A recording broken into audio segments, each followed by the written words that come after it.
Muy buenos días, feliz martes, feliz 1 de septiembre, 1 de septiembre 2020, en tiempos de pandemia. Hay muchísima información que se va a cruzar en nuestro camino el día de hoy, desde el segundo informe de gobierno del presidente López Obrador en México, los mercados que van a reabrir en esta jornada después de tremendo desempeño versus lo que sería el Wall Street, el Main Street. Pero hay una nota que nos ha interesado desde hace algunos días y afortunadamente tenemos la posibilidad de abundar en el tema, y esto se refiere a embarcaciones chinas que se reportaban que habían sido vistas en lo que es la zona de Galápagos, allá en el Ecuador. ¿Qué es lo que ha pasado? ¿Qué está sucediendo? ¿Cuál es el interés de estas embarcaciones? ¿Son solo de China? Bueno, pues le agradezco muchísimo al presidente, y ahí lo tienen ustedes, de lo que es la Cámara del Ecuador, la Cámara de Pesca del Ecuador, que nos acompaña. Él es Bruno Leone, director de la Cámara Nacional de Pescadería, para ser más precisa, y está desde Guayaquil. Bruno, qué gusto saludarte, encantada de recibirte en este espacio. Buen día. Buenos días, Gaby. Con todo gusto para poder conversar sobre este tema que para nosotros es muy importante. Me lo imagino. Ahora, dinos exactamente qué fue lo que vimos o lo que vieron y en dónde están las cosas.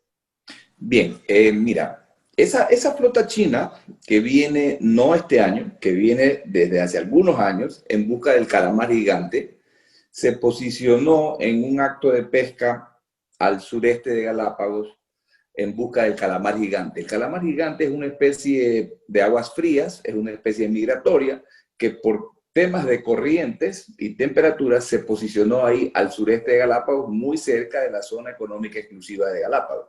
Eso llamó la atención y causó todo un escándalo porque se decía que estaban depredando Galápagos, que estaban violando las aguas jurisdiccionales, cosa que no es así. Y lo explico.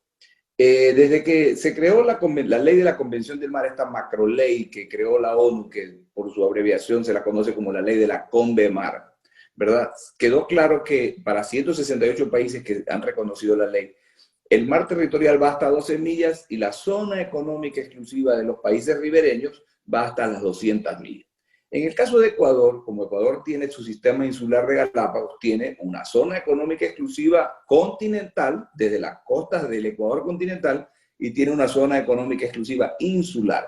Entre esas dos zonas económicas exclusivas hay un espacio de aguas internacionales que son más o menos 125 millas. Entonces, lo primero que empezamos a escuchar es, hay que cerrar ese canal, no puede ser, tenemos que hacer uso de la ley de la Convemar. Eso no es posible de acuerdo a la ley, porque la Convemar prevé que se puede, con los estudios correspondientes, alargar el control del suelo marino, del fondo del mar, hasta 150 millas más, pero no la columna de agua por encima de ese suelo marino. Entonces eso ya quedó claro. Entonces ahora la pregunta es, bueno, sí, Bueno, la pregunta primera entonces, no hubo invasión, ingreso ilegal a lo que serían aguas del Ecuador. Primer punto. es correcto. No Ok. hubo ninguna invasión en aguas jurisdiccionales. La Marina del Ecuador, que hoy tiene vigilancia satelital y vigilancia física con patrulleras, helicópteros, aviones, nos ha garantizado y nos ha dicho que no han ingresado. Entonces, Ok. tenemos que creer en lo que nos dice la Marina. Muy bien. Primer Entonces, punto. el primer punto. Entonces, ahora, ¿cuál es el problema? A ver, en el mundo, Gabriela, y las personas que nos escuchan, todo país que quiere faenar en alta mar, su embarcación tiene que estar enlistada, registrada en un organismo regional de ordenamiento pesquero, que fueron los entes que se crearon a raíz de la ley de la Convemar. En el argot pesquero se las conoce como las OROPS, Organismo Regional de Ordenamiento Pesquero. Bien, entonces lo primero que tenemos que ver es si esos barcos chinos están enlistados en alguna OROP, y si lo están en la OROP del Pacífico Sur. El Océano Atlántico tiene un OROP, el Índico tiene un OROP, el Océano Pacífico, como es un océano muy grande, tiene la OROP del Pacífico Oriental, que es la Comisión Interamericana del Atún Tropical, donde inclusive México también es parte, tiene la OROP del Pacífico Occidental, que es la del Asia, y tiene la del Pacífico Sur. Estos barcos están enlistados ahí. Desde ese punto tampoco son ilegales, están ok, hasta ahí. Entonces la gente dirá, bueno, ¿y cuál es el problema? El problema es de que no existe ninguna medida de ordenamiento que nazca de esa OROP porque es desde ahí donde tienen que salir las medidas de ordenamiento en los diferentes océanos del mundo para el control de la pesca del calamar. Y nosotros estamos diciendo que si a nosotros, a la flota ecuatoriana, a la flota mexicana, a la flota panameña, colombiana, peruana, de Centroamérica, se nos exige una cantidad de normas, como por ejemplo, nosotros hoy estamos en una veda de 72 días. Tenemos prohibición de hacer transbordo en alta mar. No podemos interactuar con barcos auxiliares, es decir, barcos que vengan en apoyo a la faena de pesca. Tenemos observadores a bordo. Tenemos el cierre de un área al oeste de Galápagos. Tenemos límite regional de barcos. Si no es cuestión de poner y poner más barcos a pescar, porque todo tiene que estar en un equilibrio para que el recurso sea sostenible. Estos barcos chinos no tienen ninguna de esas medidas. Entonces, esa es nuestra queja. Y como Ecuador es miembro de esa OROP del Pacífico Sur, porque hay un recurso que también controla esa OROP, que es el CUREL, Ecuador va a asistir, ya nosotros le pusimos una nota al gobierno, va a asistir a la próxima reunión que es en San Petersburgo, en Rusia, en el mes de enero, de esa OROP, a plantear estas situaciones. Paro otra vez, un segundo, paro otra vez. Lo que tú nos estás diciendo es que estas embarcaciones en particular ni se están identificando, como cuando sales con un auto a la calle y necesitas estar identificada, por un lado. ¿Eso es lo que me estás diciendo? No, tienen una identificación, sí la tienen, sí la tienen. Lo que ocurre es que no están cumpliendo porque no hay una medida de ordenamiento. Y nosotros vamos a exigir que la haya, de similares características a las que se nos impone a nosotros, a los que también hacemos pesca oceánica, en este caso de atún. Nosotros somos es decir, que se ciñan a las reglas como todos los jugadores y todos los que están operando en ese digamos, tramo que nos has explicado. En realidad es en el mundo entero, el concepto es mundial, pero claro, acá estamos hablando de del área que nos compete, ¿no? Pero en realidad esto es una norma mundial. No puede ser que salgan en un número de 340 embarcaciones. Nosotros al principio hablábamos de 269. Cuando el canciller de Ecuador se reúne con el embajador de China, le dicen, no son 269, son 340. Entonces, ¿cuál es el tema, Gaby? Esta flota faenando intensamente en un área muy pequeña, definitivamente causa un impacto ecológico, porque puede haber un desequilibrio ahí, ¿verdad? Entonces tiene que haber una medida de ordenamiento y eso es lo que nosotros estamos pidiendo. Pero ¿qué ocurre en medio de todo esto? Y que también llamó la atención de nosotros y por eso estamos en esta campaña de comunicar y de que la gente entienda bien el problema. Galápagos es patrimonio de la humanidad. Es una joya que la tenemos que cuidar todos, nosotros en primer lugar, ¿verdad? Entonces, han comenzado a salir unas voces ahí de que para poder solventar el problema de los barcos chinos hay que incrementar la reserva de Galápagos. Cosa que no resuelve el problema, porque si tuviéramos un plano le podría explicar, pero imaginemos, ¿no? Están las islas, entonces hay un polígono de 200 millas alrededor de los puntos más salientes de Galápagos. Esa es la zona económica exclusiva. Luego tenemos un polígono dentro de tenemos un polígono de 40 millas de los puntos más salientes, que es la reserva de Galápagos. Entonces hay gente que dice, no, tenemos que subir de 40 a 80.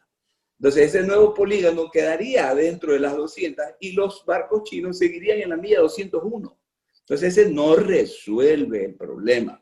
El problema va por el otro lado. Además, una cosa, Gaby y queridos amigos, si somos un país de derecho, tenemos que jugar las reglas de los acuerdos internacionales de los cuales somos parte. No podemos jugar un partido diferente. En la práctica, en el mar, ¿quién es el que se encarga de hacer que todas las embarcaciones cumplan la misma norma? ¿Por qué los chinos se sienten con derecho de no cumplir la misma norma que ustedes y otros? Esa es una muy buena pregunta. Yo le decía hace un momentito que nosotros, dentro de las medidas de ordenamiento que tenemos 100% de observadores a bordo de cada uno de los barcos en cada uno de los viajes. Los chinos no tienen ninguno. Y hoy día ya no solamente se habla de observadores humanos, sino también observadores electrónicos. La tecnología nos permite eso. Entonces, esos barcos deben de tener observadores para que se reporte la información de lo que está ocurriendo en el mar, para que si está cumpliendo, ok, si no está cumpliendo, eso ya merece una sanción y entonces si no cumplen, caen en la categoría de la pesca ilegal, que en el mundo hay una lucha muy fuerte contra la pesca Sí. IUU, que se llama, ¿no? Illegal, Unreported, Unregulated. La FAO tiene calculado en 23.000 millones de dólares el monto anual de la pesca ilegal. Se dice que es el tercer negocio ilícito más grande después del tráfico de drogas y tráfico de armas. Entonces, de eso estamos hablando. Pero hay revisiones aleatorias de las autoridades en alta mar. ¿Cómo se hacen estas revisiones para determinar que ustedes, o que los mexicanos, o que los chinos verifiquen? ¿Cómo encuentran ustedes estas evidencias para poner sobre la mesa que en la evidencia que han encontrado, con las verificaciones que quién está haciendo, y si no las hacen, quién revisa, quién va a bordo para decir esto que me están diciendo? A ver. Primero están los observadores, ¿verdad? Que tienen que ir con una instrucción muy precisa de su OROP, ¿verdad? Por otro lado, también existe, después de que Ecuador, en el caso de Ecuador, cuando nos adherimos a la CONVEMAR en el año 2012, después en el 2016 nos adherimos al Convenio de Nueva York, así se lo conoce, que es el Acuerdo para el Control de las Especies Transzonales y Altamente Migratorias. En ese acuerdo, por ejemplo, en el artículo 21, no soy abogado, pero lo he leído, dice que si algún país siente que está siendo vulnerado o afectado, tiene el derecho a la visita. Es decir, la Marina del Ecuador podría decir, a ver, quiero ir a ver, usted está afuera, está cerca de mi área, entonces quiero ir a ver qué está haciendo usted.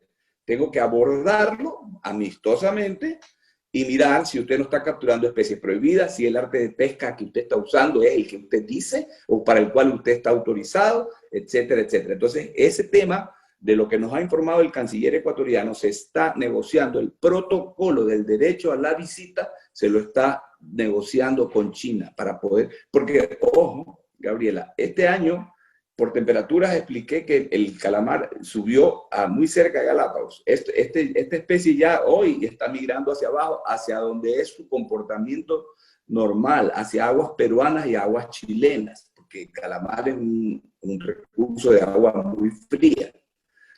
Pero el próximo año volverán a regresar.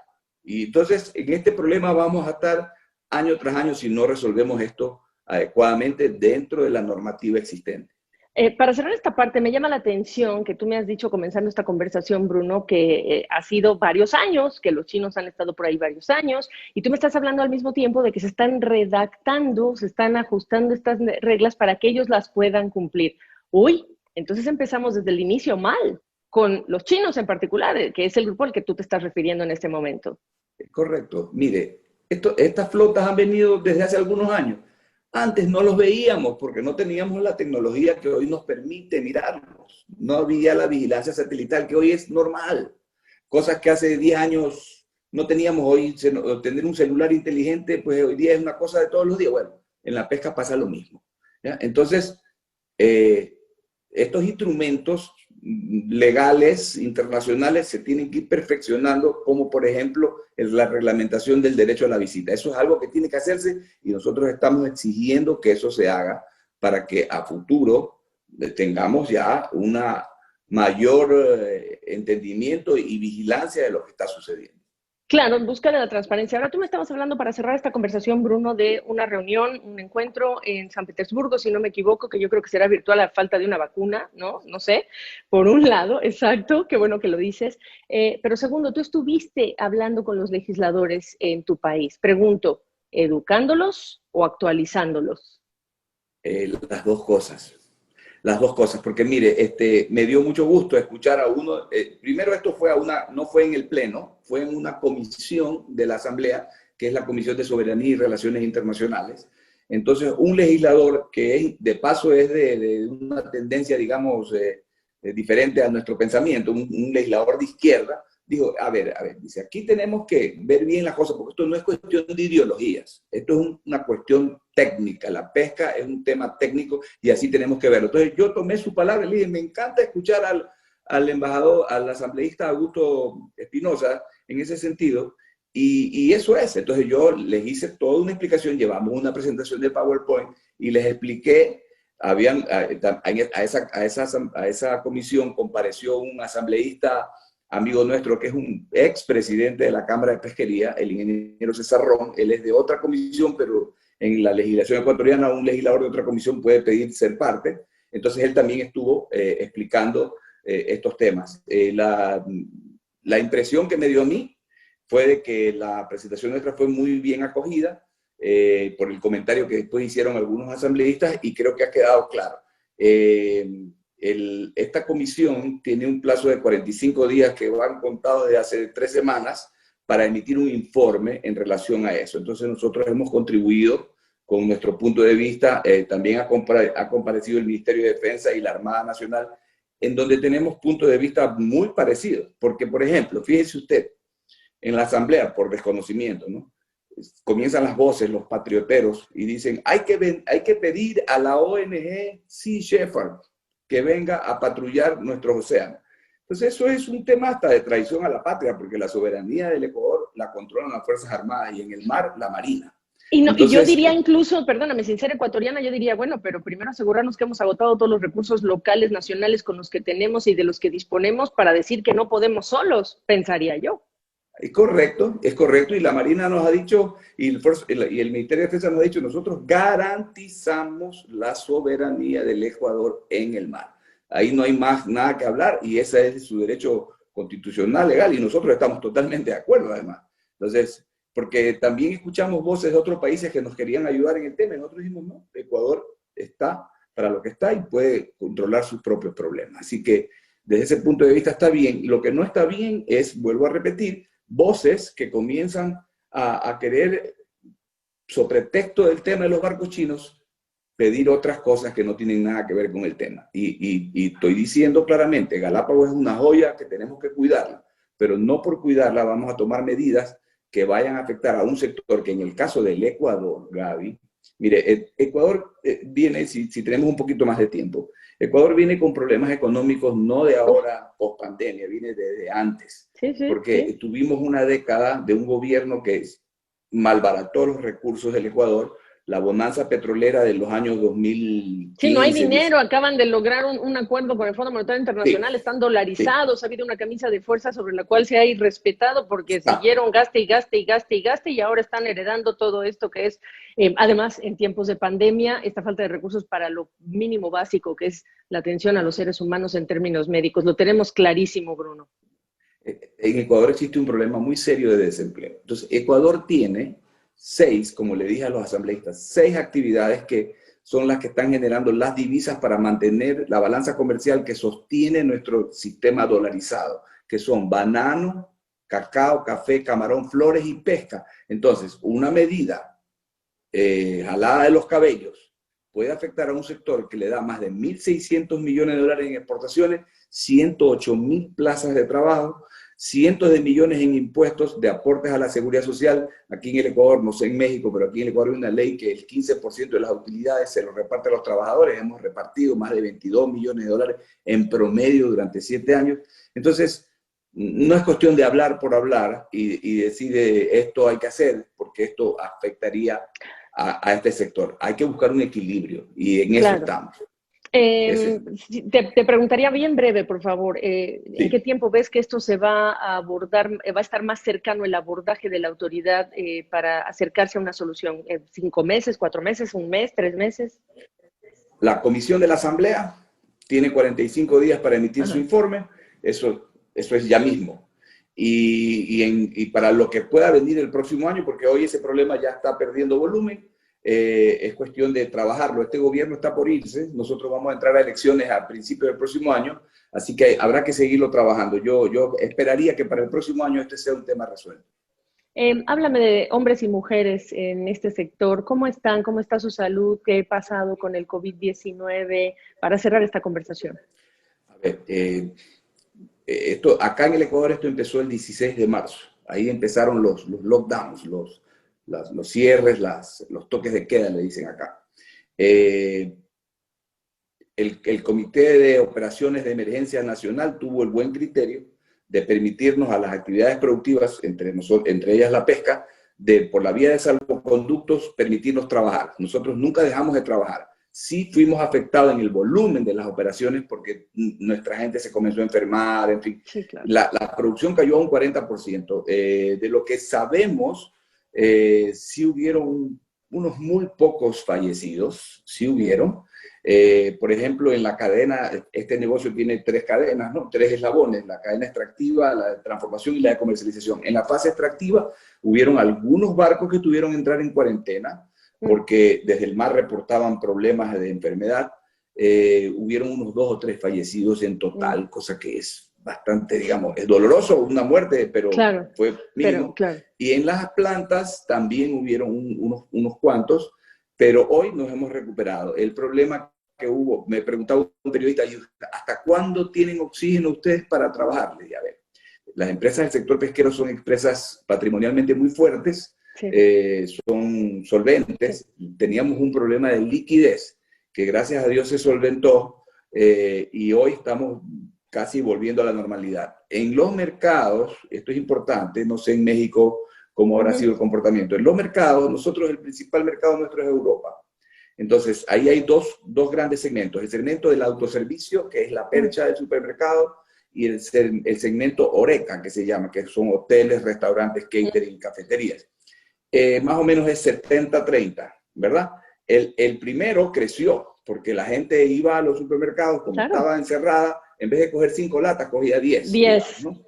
¿Ya? Y el otro cayó a 0. Entonces, entre el uno y el otro, más o menos se compensó. Hoy eso está volviendo a la normalidad, y esperamos que ya pues, para fines de año esto sea una historia bastante normal. Pero importante, acá en el Ecuador hubo una ley de apoyo humanitario que permitía, entre otras cosas, que se puedan reducir las jornadas de trabajo, que tú puedas despedir gente por la fuerza mayor, etcétera, etcétera. En el sector pesquero no despedimos a nadie, no sacamos a nadie, contratamos más gente, no le bajamos el sueldo a nadie, nunca dejamos de trabajar. Ese fue, porque me decían, bueno, y la solidaridad, esa es nuestra solidaridad, justamente defender el trabajo de la gente. Oye, qué gusto saludarte, conocerte. Tengo que decir que es la primera vez que tengo el gusto de platicar contigo, Bruno. No se despeguen de esta sintonía. Nosotros muy interesados en, primero, aprender, porque eso es importante. No todo lo conocemos y hay que conocer. Saber cómo están. Y lo más importante, que nos des pues, una actualización en algún momento cuando tengas algo que contarnos en relación con lo que ustedes en este momento tienen como preocupación.